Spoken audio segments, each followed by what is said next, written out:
see where it's dragging on the ground all through here. And everything on the bottom here where it should be round here, where this piece is.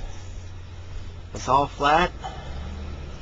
The welds are all broken from it dragging on the ground, and it wore the round part of the piston flat until it broke off.